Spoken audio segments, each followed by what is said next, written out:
Right now, we're asking everyone to stay home for the most part. So we hope that we don't have to make more rules. Tonight, the rise of COVID cases in Manitoba sees some First Nations go into lockdown. From a traditional point of view, we've never left our territory. So we're not leaving Canada or the U.S. We're our own. And a new dedicated priority lane at the border crossing for Akwesasne.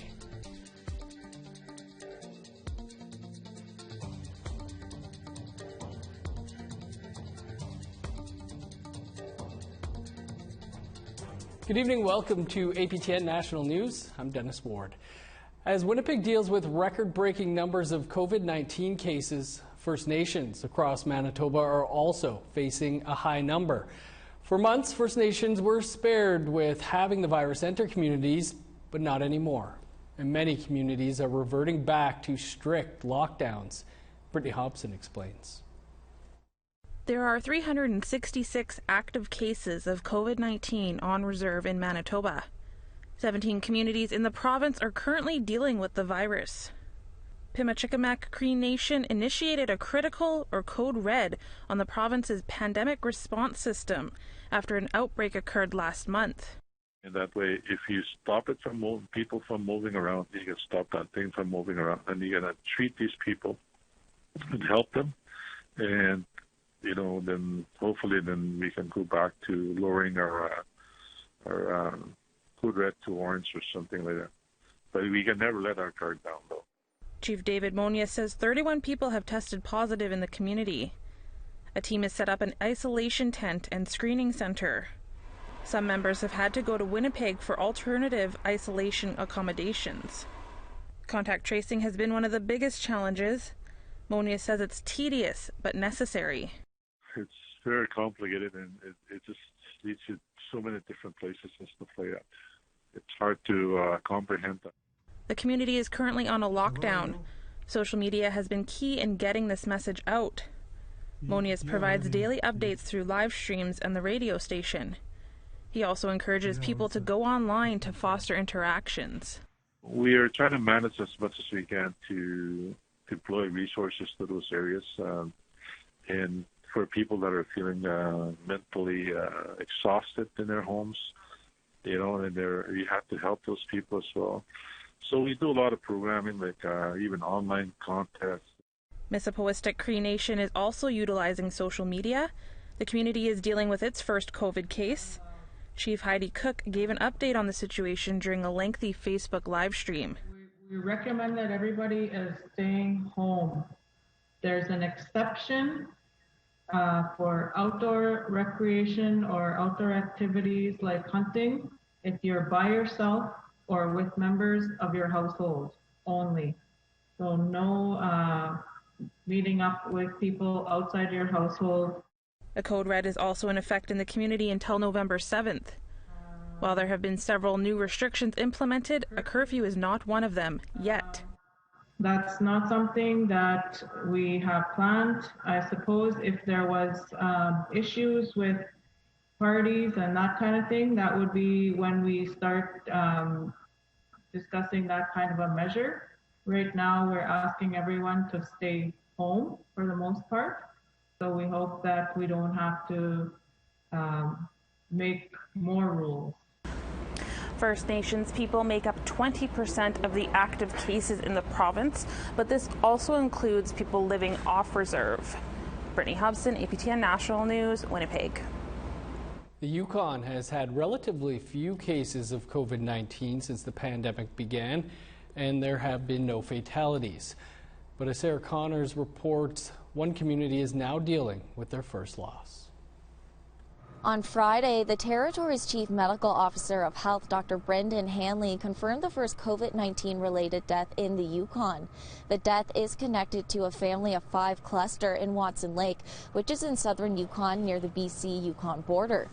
Last week, he reported a family cluster that was related to travel, though he did say the people in question did not travel outside of the territory. Dr. Hanley confirmed the person who died was older and had underlying medical conditions.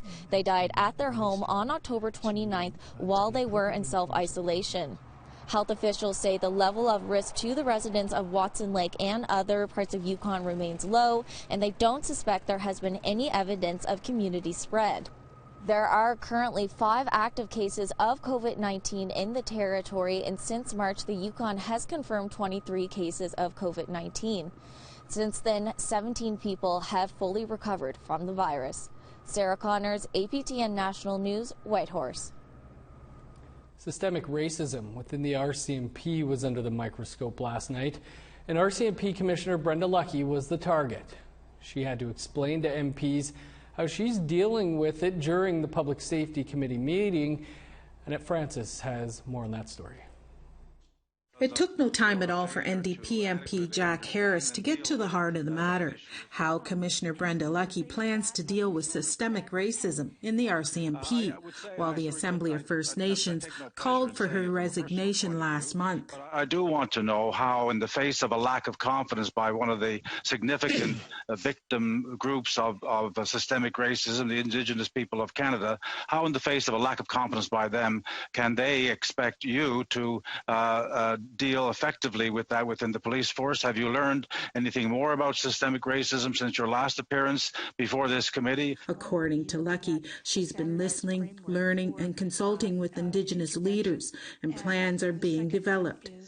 One is looking at police intervention tactics, and another at mental health calls.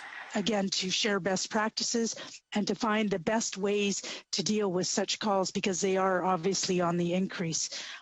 We are looking at our data sets, and we've recently put many of those statistics on our website, such as physical intervention, the use of physical intervention, our calls for service, and we added employee diversity. Lucki faced more criticism from the Parliamentary Secretary for Crown Indigenous Relations. When can we expect direct and concrete action on racism? This is the issue of our time, in my opinion, even more so than the pandemic. And Lucki says the change in policies and procedures will make a difference, including a change in recruitment. We're looking at the way in which we recruit. We want to make sure that we are in fact reflective of the communities that we serve.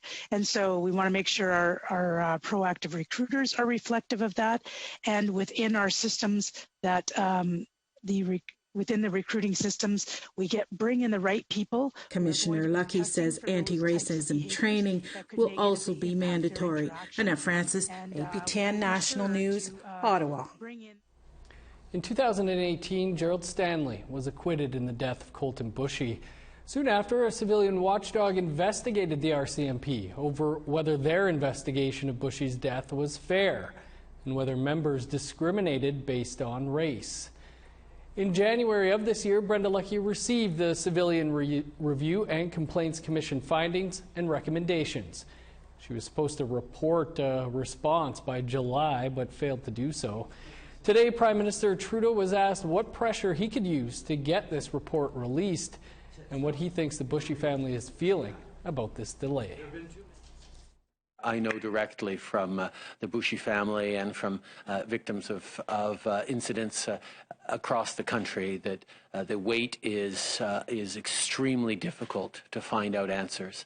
It interferes with the grieving process. It leaves gaping wounds that are difficult to fill. And that's why, as a society, we need to do better on getting those answers quickly to people. That's why I've asked Minister Blair to follow up on what is going on with this report and ensure that it is released soon. The trial for Braden Bushby is in its second day in Thunder Bay. Bushby is facing a manslaughter charge in the death of Barbara Kentner, a 34-year-old Anishinaabe woman. Covering the trial is Karen Edwards, a local journalism initiative court reporter for TBNewsWatch.com. She joins us now from Thunder Bay. Karen, thanks for being with us. So what have we heard so far in court? Yeah, so far we've heard from Melissa Kentner, who's the sister of Barbara Kentner, and she testified on day one of the trial, which was yesterday. So we heard that the two women were walking to Melissa's son's house in the early morning hours of that January 2017 night. And she was actually walking ahead of her sister, telling her to hurry up because it was actually quite a cold night. And it was that moment that she noticed a car start driving towards them. Melissa said she didn't see her sister actually get hit, but she heard the clinking sounds of something hitting the ground, and then she turned around and saw her sister just bent right over and saying that she got hit by something. And she heard that phrase, "Oh, I got one of them." Karen, who else are we expected to hear from this week? Yeah, so we also heard actually a recorded video statement from Barbara Kentner herself, and that video statement was recorded a few months after the incident happened. And in that video, Barbara describes herself what happened that night and then just the amount of pain that she was in, after that incident happened. And so that was played yesterday in court. And then today, on day two, we're expected to hear from Dr. Toby Rose, who is the forensic pathologist in this case, and he did the post-mortem examination on Barbara Kentner's body.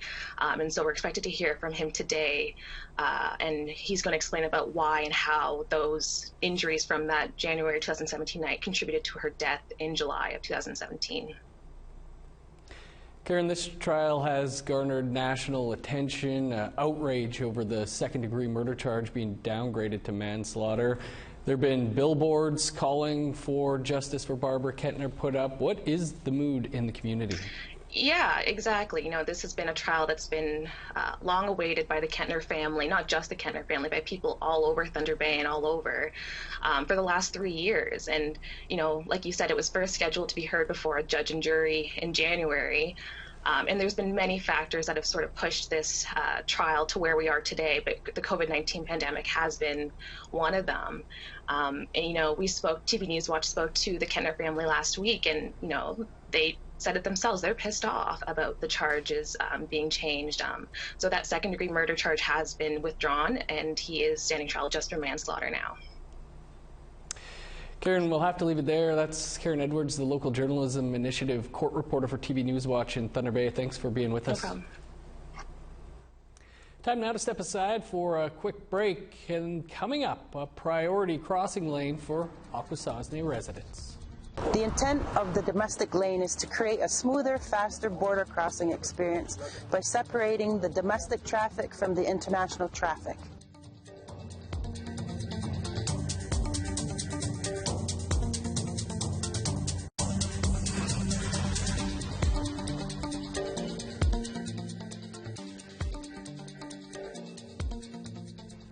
Welcome back. Residents of Akwesasne, the Mohawk territory straddling Quebec, Ontario, and the United States, woke up with one less headache this morning. They now have a dedicated priority lane at the Cornwall border crossing. Some feel it's good news, while others foresee issues. Lindsay Richardson explains. It's the morning of the U.S. election, and Canada's side of the Cornwall border crossing is quiet. As of 7 a.m., Canadian Border Services opened a priority crossing lane for Akwesasne residents in a collaboration with the Mohawk Council. The intent of the domestic lane is to create a smoother, faster border crossing experience by separating the domestic traffic from the international traffic. Cornwall is the only port of entry with both local and international traffic. Akwesasne falls on the borders of Quebec, Ontario, and New York State. Its residents make up 70% of traffic at the Cornwall crossing, so CBSA is hoping to make things easier. International traffic, including those coming from St. Regis and Snai, will use the main lanes, 1 through 3. The domestic travelers, anyone who has not left Canada, will use lane 4, the domestic lane. I elected when I was 24. Akwesasne Grand Chief Abraham Benedict says the priority lane is not a new idea. Wait times have long frustrated Akwesasne Rono. Some people say there's more to it. I've had border guards try to lecture me on the way the real world works. I've been searched. I've had my mail gone through in the car. I've been patted down. So all of that's happened, and everybody's got a story. they're an occupation of our land. They have all the guns, so we comply because they have all the guns. Abuse of power, for example, is not a new concern. In 2017, Jody Swamp tried to cross from the Ontario side with $300 worth of firecrackers in his car. He was criminally charged, but in 2019, a judge dropped all charges, saying Swamp was traveling domestically and border guards had no right to search him. A weight was lifted off my shoulders, you know, having them come down on me for no reason. Swamp is leading a class action lawsuit alleging discrimination, detention, or search and seizures at this checkpoint. The COVID-19 pandemic slowed the certification process. The lawsuit is still in limbo, but residents remain concerned for their fundamental rights. From a traditional point of view, we've never left our territory. So we're not leaving Canada or the US. We're our own. Doesn't matter if we're small. There's a lot of small countries out there. I think we're bigger than some of those small countries. The lane will be open daily for the next 6 months, at which point the pilot project will be reviewed. Lindsay Richardson, APTN National News, Cornwall, Ontario. Well, in case you didn't know, it's Election Day in the U.S. today. In addition to the presidential election, there are a record number of Indigenous people running in this election. In all, there are 121 Indigenous candidates running for various forms of office, including at the state legislature level. Indian Country Today will be going live with election coverage tonight, and APTN News will be live streaming that coverage. Editor Mark Trahant joins us now from Arizona. Mark, great to see you. Do you have any sense of who will be elected president today? Well, I mean, the big question is, will we know who's going to be elected president today? We have such an archaic system with the Electoral College. We have some early clues coming up, and we'll be paying really close attention to them, particularly Florida and Georgia, two big states. If Joe Biden's team wins those two states, the mathematics get very difficult. The thing is that Joe Biden has many ways to win this election, and Donald Trump only has a couple of ways to win the election. So there'll be a lot of clues early on in the evening. There are a record number of Indigenous people running for office today. What will you be watching for? Well, to see how many, we know pretty sure that we're going to expand the number of Native Americans in Congress. Right now there are 4, and it's pretty clear that at least 5 will be going in, but I think it could be even more than that, so that'll be the first thing to watch. We also have a number of Native Americans who will be in state Supreme Courts.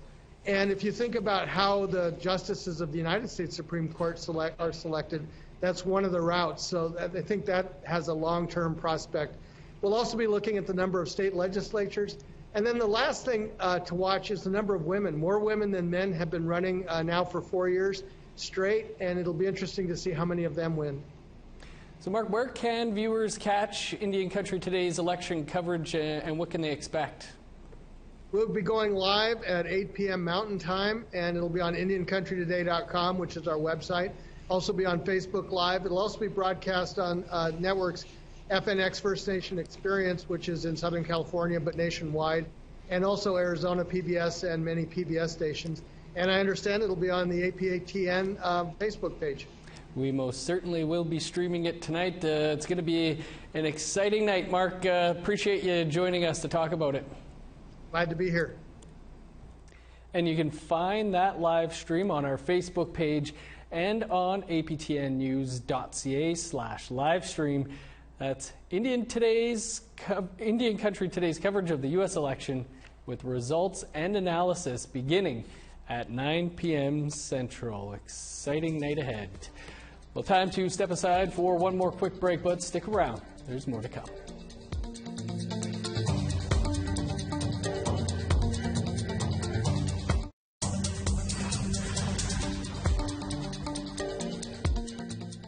Welcome back. Let's take a look now at our photo of the day. This picture was taken yesterday by Maria Powell. An amazing view from the Glenmore Reservoir, located in the southwestern area of Calgary, Alberta. I don't miss the snow yet. And thanks for sharing the photo. And with Remembrance Day just around the corner, we'd like to see photos of any veterans in your family. You can send those pictures to share@aptn.ca, and we'll hopefully get your photo on the air. Now, time to take a look at tomorrow's weather forecast. Starting on the East Coast, +1 with snow in St. John's, 2 under sunny skies for Halifax, -6 in Kuujjuaq, rain in Nain with a high of -4. +7 with showers in Montreal, snow and 1 below in Saguenay. 16 under sunny skies for Toronto, 15 in Sault Ste. Marie. 13 for Thunder Bay, sunny, and 11 in Sioux Lookout. -4 with a rain-snow mix in Churchill, +3 with snow for God's Lake. 17 under sunny skies in Winnipeg, 18 in Dauphin. 14 for Saskatoon, sunny, and 18 in Regina. 10 in Meadow Lake, +2 in Buffalo Narrows. Over to northern Alberta, +1 with snow in Fort McMurray, 13 in Grand Prairie. 20 is the high for Medicine Hat, 12 in Edmonton. Showers and 10 in Vancouver, rain, and 17 for Victoria. -9 in Fort Nelson, +9 with showers in Prince George. -25 for Old Crow, snow and 13 below for Whitehorse. -18 in Yellowknife, 21 below in Norman Wells. -12 with snow in Sax Harbor, flurries and 14 below in Paulatuck. -23 with snow in Baker Lake, 16 below in Cambridge Bay. -15 with snow in Resolute, 18 below in Joe Haven.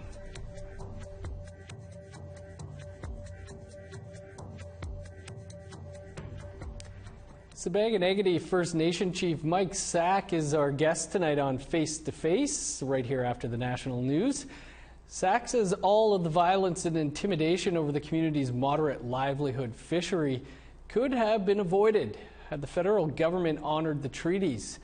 Sack says they may take the issue to the United Nations to hold the federal government accountable.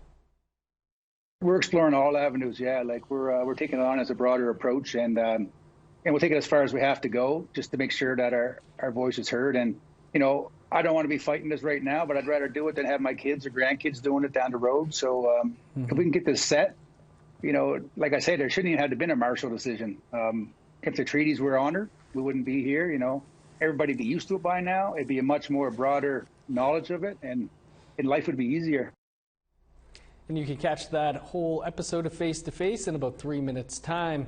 And don't forget that we'll be streaming Indian Country Today's coverage of the U.S. election beginning at 9 p.m. Central Time. That'll be on our Facebook page and on aptnnews.ca/livestream. For more on any of these stories, visit our website, aptnnews.ca. I'm Dennis Ward. Thanks for tuning in. Have a great night.